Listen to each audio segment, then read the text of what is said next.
Nomor 3 ya. Prof, yang nomor 3 ini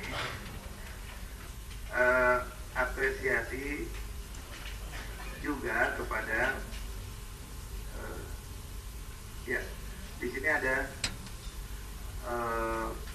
bela sungkawa tadi. Saya mau masukkan satu poin bahwa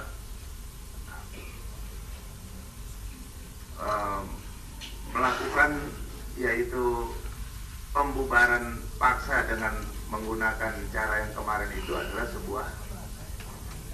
sebuah hal yang tidak patut terjadi terhadap ulama. Kita lihat Ustadz Arifin Ilham masuk dirawat, Syekh Ali Jadir dirawat, bahkan juga tadi kita bilang sampai ada yang meninggal. Yang meninggal ini 2 orang, Prof. Yang pertama itu meninggal sore hari, jadi sebelum gas air mata itu dia pulang duluan karena emang dia terlalu lelah, capek, sesak napas, dia pulang ke rumah. Itu sore hari, jadi tidak ada kaitan dengan insiden. Itu laskar kami di Keramat Jati. Yang kedua ini Pak Sahri yang dari Tangerang, dari Curug Tangerang, itu betul-betul murni karena gas air mata yang dimuntahkan dari peluru-peluru kepolisian itu.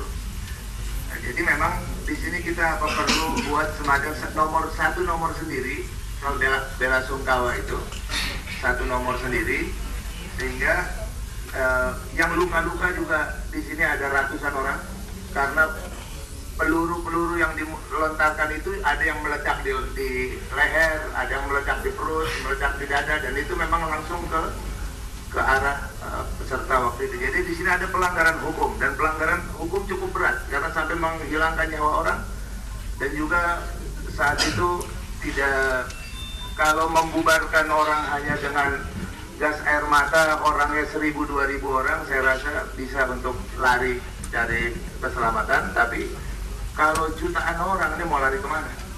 Jadi kita akan luar biasa sekali saat itu. Di sini kebetulan ya kita biar adil juga. Nah, saya juga menyaksikan karena posisi saya waktu itu ada di depan pintu istana itu.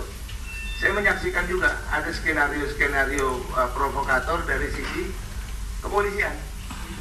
Jadi sekelompok polisi yang pakai baju koko putih, kemudian pakai kopiah putih, sekitar 10-15 orang itu berlari-lari menuju ke arah kerumunan massa, kemudian ya menghidupkan suasana. Nah, jadi memang provokasi ini bukan hanya ada yang pada dari jamaah aksi saja, tapi juga ada dari yang lain. Nah, saya ingin juga di sini menambahkan satu nomor bahwa tindakan pembubaran ini supaya ini jangan dijadikan dalil kalau itu undang-undang jam 6 harus bubar, lalu orang lagi negosiasi, ulama di situ, kiai di situ, habib di situ, ustadz, orang-orang tua, anak-anak kecil di situ, lalu boleh dihujani gas air mata begitu. Itu peraturan yang kayak begitu demi keselamatan umum harus diabaikan, harus ditunda dulu sampai proses berjalan. Keselamatan masyarakat harus diutamakan. Nah, peristiwa itu adalah harus jadi catatan kita agar supaya polisi ke depan ini profesional dan tidak mengorbankan banyak umat. Andai kata ada kejadian lagi, tahu-taunya di situ ada tokoh-tokoh, ada orang tua, ada Bu Rahmawati Soekarno Putri pakai kursi, lalu mau dikasih gas air mata atau mau tokoh sebanyak itu, bagaimana? Mau lari kemana? Jadi sekarang waktu itu hanya satu saja, hanya pertolongan Allah lah yang bisa membuat jamaah ini mundur pelan-pelan, tertib, aman, dan mereka mau dengar suara daripada ulama. Satu di sini satu poin saya minta soal meminta pertanggungjawaban dari pihak aparat keamanan atas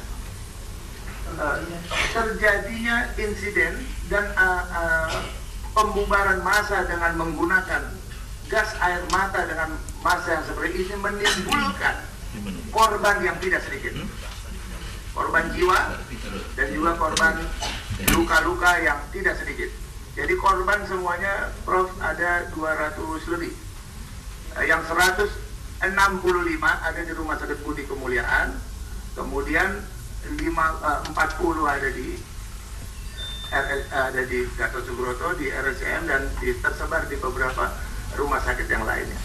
Nah, kita bela sungkawa itu satu poin sendiri kepada yang meninggal dunia, kepada yang luka-luka, tapi poin untuk penegakan hukum jangan represif itu juga penting. Terima kasih. Terima kasih. Nanti poin tentang penegakan hukum tersendiri. Bismillahirrahmanirrahim. Assalamualaikum warahmatullahi wabarakatuh. Alhamdulillah, syukurillah, wassalatu wassalamu ala rasulillah Sayyidina habibina syafi'ina maulana wa asba'ina Muhammadin sallallahu alaihi wasallam. Pak Ketua, Profesor Dini yang saya hormati, dan para anggota dan pengurus yang saya muliakan, para alim ulama. Saya kira karena saya ikut merumuskan tadi draft itu, saya kira tidak perlu saya tambahkan atau mengurangi, karena sejak tadi pagi kita coba menciptakan redaksi yang terbaik.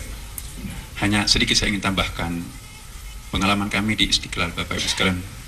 Seumur hidup Istiqlal tidak pernah dihuni oleh massa seperti itu. Iya. Semua lantainya, seandainya atapnya Istiqlal bisa didaki, Bapak Ibu, penuh. Yang lucu, saya katakan lucu, itu space di depan imam kosong, 5 lantai ke atas penuh. Jadi imamnya di belakang makmum. Saya katakan bagaimana itu, udah anggaplah ini Mekah. Masya Allah, subhanallah. Ya, padahal perhitungan kita di Istiqlal, kalau itu penuh di dalam ruangannya 120.000. Nah, kalau itu penuh sampai bawahnya itu bisa 200.000. Kalau empernya sayap kanan sayap kiri itu penuh, itu 250.000. Nah, kalau itu sampai ke tempat parkirnya pun dipakai, itu bisa 300.000. Saya naik ke menara masjid, Bapak Ibu, setelah salat Jumat itu, saya nggak terasa itu, jadi 60 lantai itu ke atas tuh melingkar-lingkar menara, penuh di dalam masjid Istiqlal sampai lantai 3 belum turun itu, tapi sudah mentok, mau lewat saja manusia itu nggak bisa. Ya Allah, merinding Bapak Ibu, saya bukan main, Masya Allah. Jalan kaki saya naik ke atas, tapi nggak terasa. Terus yang kedua, Pak, 3 hari 3 malam itu kami minta kepada seluruh karyawan, mari memfasilitasi duyufullah, duyufur rahman ini. Karena kami pakai konsep seperti itu, saya bisa bayangkan bahwa kalau misalnya orang mau berwudu, mau mandi, habis air, itu pasti kita salah.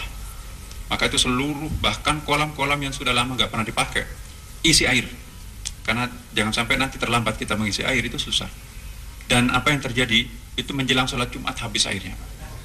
Nah, wah ini ada sabotase Istiqlal, kami minta berikan pengertiannya. Jadi distribusi airnya itu kita kosongkan di tempat lain gantian, akhirnya bisa terselesaikan.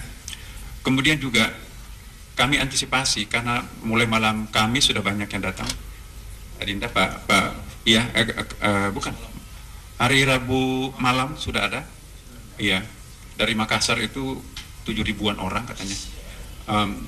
Terus yang saya khawatirkan, pernah kita punya pengalaman di asrama haji, ada konferensi besar di situ juga ya. Mereka datang dari daerah itu tidak bawa makanan dan sebagainya. Akhirnya apa yang terjadi, kantin dirusak dan juga asrama haji dibakar. Kita tidak ingin terjadi di Istiqlal. Karena itu saya tanya terus dengan teman-teman panitia yang makan malam sekitar 13.000 orang. Terus belum sampai pesan ada tambahan sekitar 20.000 orang. Nah, saya khawatirnya kelaparan terus tidak ada yang makan. Tapi ini juga di luar dugaan, Bapak sekalian. Ini ada suatu keajaiban. Justru kami siapkan 20.000 roti dan minuman itu lebih banyak lagi yang datang dari yang saya perkirakan. 2 hari setelah demo itu masih ada gudang yang belum pernah dijamah berisi air aqua. Berbondong-bondong orang buka dapur umum di Istiqlal. Saya nggak tahu dari mana itu majelis-majelis taklim kita di DKI Jakarta itu membuat dapur umum di Istiqlal. Sarapan paginya kami khawatirkan, ternyata melimpah ruah makanan di Istiqlal itu, Bapak. Iya. Kemudian juga khatibnya. Nah ini khatibnya tidak berani khutbah pada waktu itu datang. Kami tidak siap untuk khutbah di depan orang banyak. Kita kan pakai sistem naib kedua, naib ketiga. Semua juga naibnya tidak bersedia. Nah, akhirnya rapat imam besar yang ini. Saya juga sebetulnya ragu, apalagi ada postingan macam-macam tentang saya. Tapi saya salat istihara ini juga, saya di depan komputer itu Bapak Ibu sekali ini keajaiban. Jalan aja tangan itu apa yang isinya itu Allahu alam. Jadi akhirnya apa yang saya sampaikan itu isi hati saya yang sesungguhnya. Nggak tahu bagaimana pendengaran Bapak Ibu terhadap materi khutbah itu.